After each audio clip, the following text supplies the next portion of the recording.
En el corazón de Chiapas, México, un pequeño pueblo llamado Sinacantán se ha convertido en el centro de una controversia viral en redes. Un autoproclamado profeta, Juan Hernández López, ha desatado indignación y debate al prometer la salvación eterna a cambio de unos regalos extravagantes, una casa, un carro e incluso un helicóptero.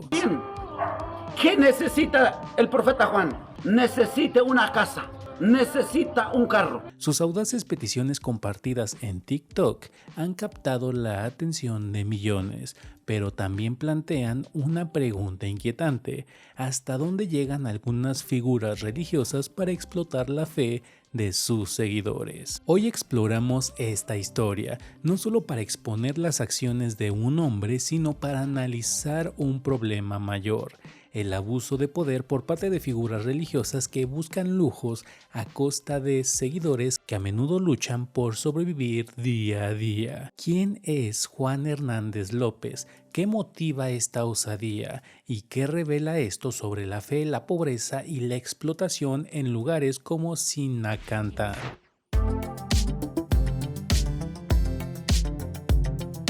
Todo comenzó con un video de TikTok publicado a principios de abril del 2025, o al menos viralizado en abril de este 2025. Juan Hernández López, un pastor de Sinacantán, Chiapas, se paró frente a la cámara de su celular y lanzó una petición sorprendente, diciendo: ¿qué necesita el profeta Juan? Preguntó, refiriéndose a sí mismo en tercera persona. Una casa para la obra de Jesucristo, un carro para predicar. Casa y necesito un carro para que yo me traslade.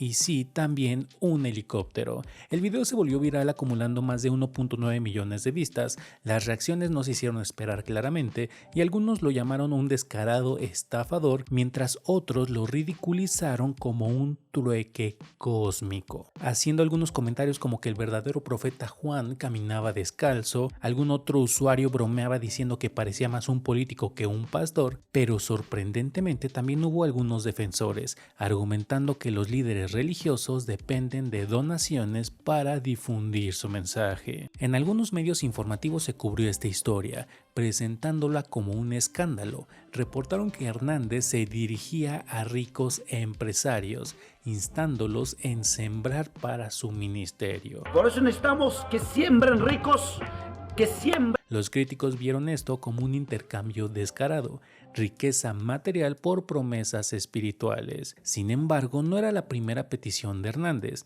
Meses antes había solicitado zapatos, un celular y una televisión, artículos que sus seguidores le proporcionaron. ¿Quién quiere bendición? ¿Quién quiere bendición para que me lo siembre ese par de calzado Flexi?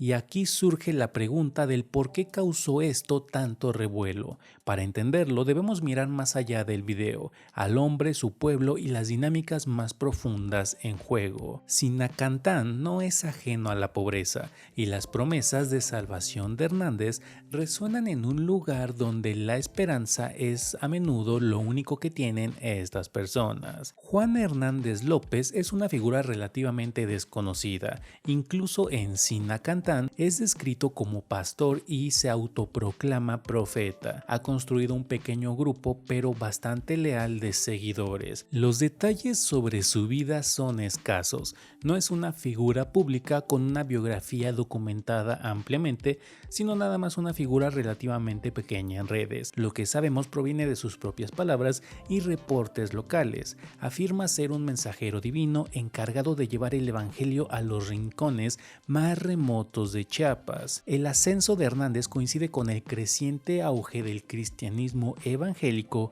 en Chiapas, una región históricamente ligada al catolicismo y la espiritualidad indígena. En las últimas décadas, las iglesias evangélicas han ganado terreno, ofreciendo consuelo espiritual en comunidades que enfrentan dificultades económicas. Hernández aprovecha esta tendencia presentándose como un líder carismático, líder carismático, pero sus métodos generan sospechas. Según algunos reportes, Hernández tiene antecedentes de solicitar donaciones.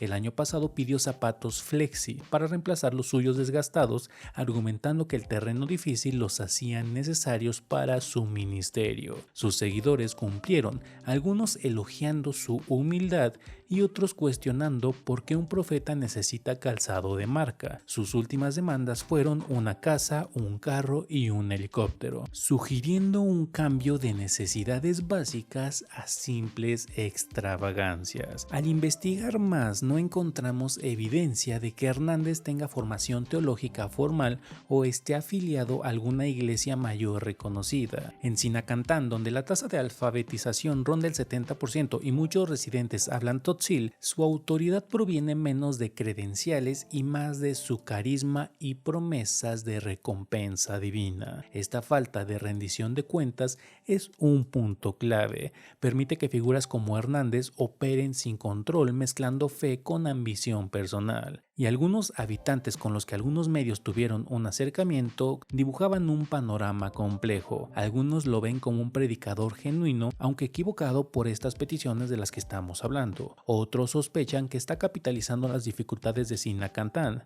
Habla del cielo, dijo una mujer, pero quiere vivir como rey en la tierra. Esta tensión entre liderazgo espiritual y ganancia material es el núcleo de esta controversia. Para entender por qué el mensaje de Hernández tiene eco, necesitamos conocer Sinacantán. Ubicado en las tierras altas de Chiapas, este pueblo de unos 45,000 habitantes aproximadamente es conocido por su cultura maya tzotzil. Sus textiles vibrantes y tradiciones ancestrales definen su identidad en su mayoría, pero bajo la superficie hay una realidad cruda: la pobreza. Más del 80% de los chiapanecos viven bajo la línea de pobreza nacional y Sinacantán no es la excepción. Servicios básicos como salud y educación son limitados en esta zona. Muchas familias dependen de la agricultura de subsistencia o la artesanía, ganando menos de $5 al día. Y en este contexto, la religión no es solo un sistema de creencias, es un salvavidas. Las iglesias ofrecen comunidad, esperanza y la promesa de algo mejor, ya sea en esta vida o en la que sigue. El panorama religioso de Sinacantán es bastante diverso. El catolicismo predomina, pero los grupos evangélicos han estado creciendo, atrayendo a quienes están desencantados con las estructuras tradicionales que ofrece el catolicismo o sus tradiciones indígenas. Pastores como Hernández llenan un vacío, ofreciendo conexiones emocionales directas con la fe, pero esta influencia conlleva ciertos riesgos. En comunidades con bajos niveles de educación y alta confianza en líderes espirituales, la manipulación es bastante sencilla. Hoy la desigualdad económica sigue persistiendo, y aunque los artesanos de Sinacantán venden sus productos a turistas, la mayoría de las ganancias van a intermediarios, dejando poco dinero realmente para los locales. En este contexto, las promesas de Hernández de vida eterna a cambio de un carro o una casa no son solamente audaces, sino que son depredadoras. Imagina a un seguidor donando los ahorros de su vida para el carro de un pastor,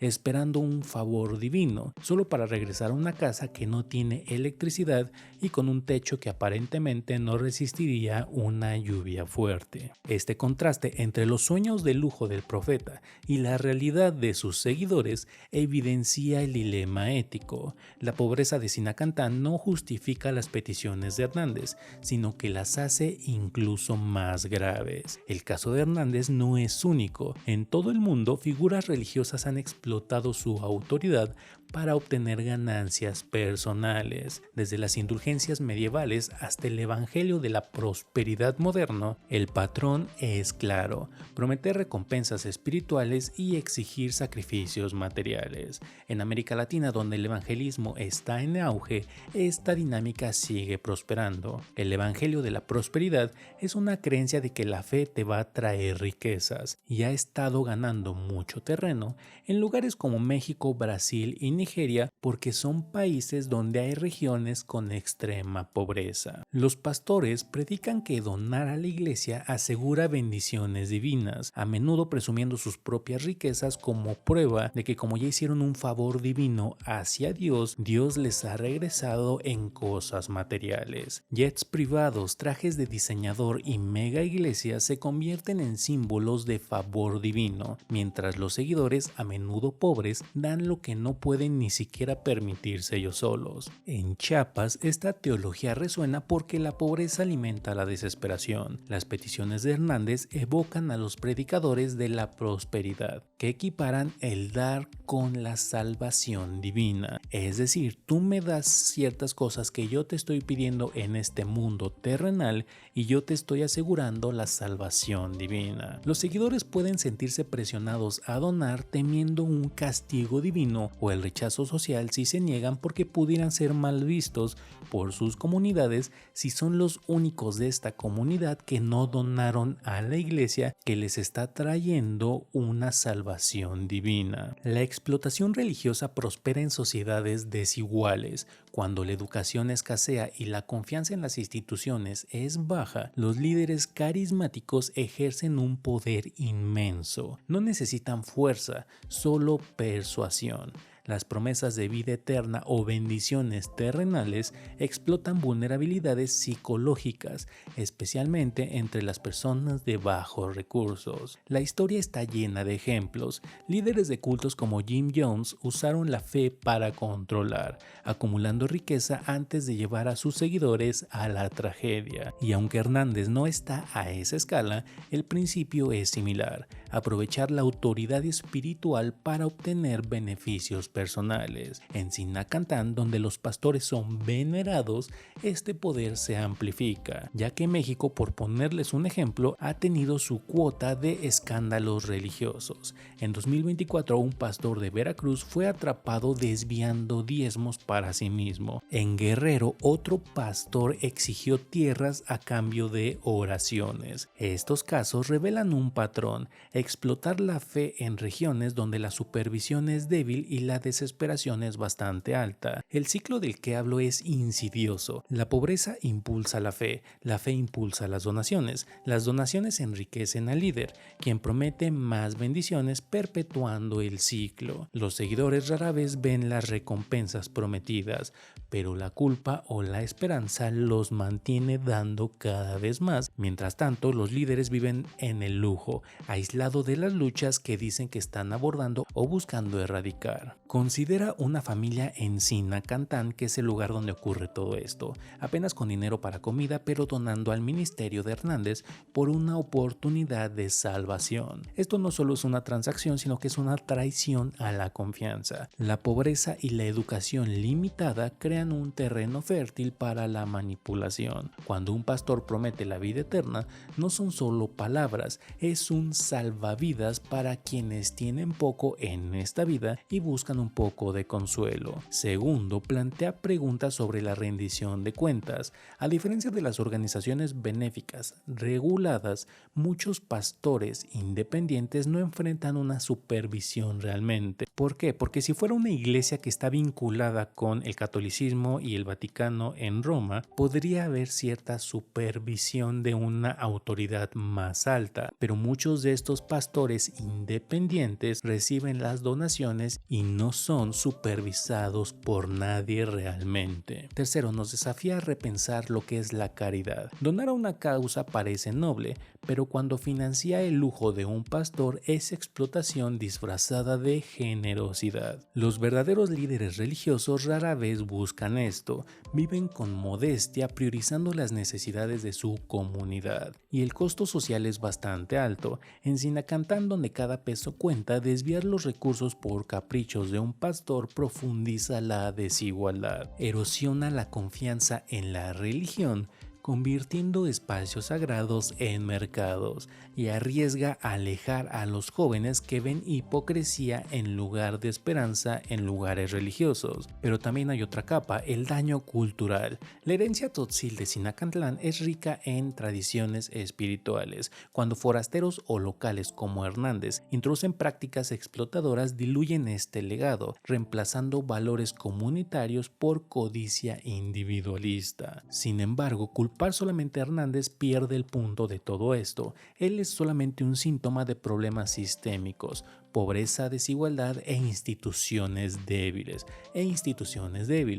Abordar esto implica empoderar a las comunidades con educación, pensamiento crítico y oportunidades económicas para que sean menos vulnerables a tales esquemas de explotación. Pero ¿cómo rompemos este ciclo? Comienza con la conciencia. Historias como la de Hernández, amplificadas por los medios, generan conversaciones entre los habitantes. Nos recuerda que debemos cuestionar a los líderes, incluso aquellos que reclaman autoridad divina. Las redes sociales, aunque difundieron su mensaje, también lo expusieron al escrutinio público. Otro factor es la educación, que tiene que ser clave en esto. Enseñar pensamientos críticos en lugares como Sinacantlán equipa a las personas para desafiar promesas dudosas. La transparencia y los registros públicos de donaciones podría disuadir de excesos, y México en particular ya discute estas reformas, por lo que el caso de Hernández podría acelerarlas. Y hay algo de esperanza aquí.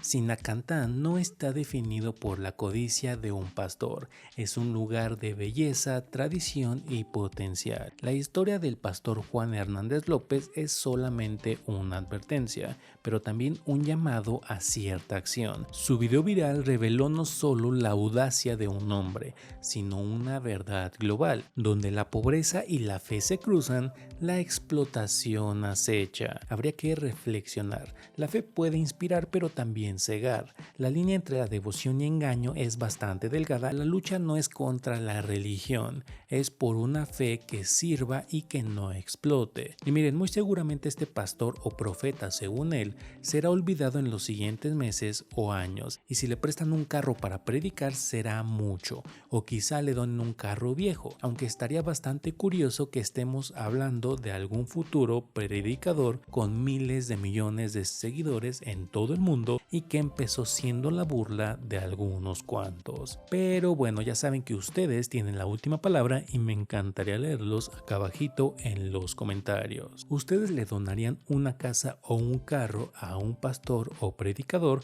o mejor se comprarían otra cosa? Los leo en los comentarios. Además, si les gustó el video, ya saben que pueden dejar su me gusta, suscribirse y activar la campanita de notificaciones para que YouTube les avise cada vez que haya un nuevo contenido y no se pierdan de nada nuevo. Les agradezco mucho su atención, les dejo aquí 2 videos que podrían ser de su agrado y nos vemos en el siguiente video.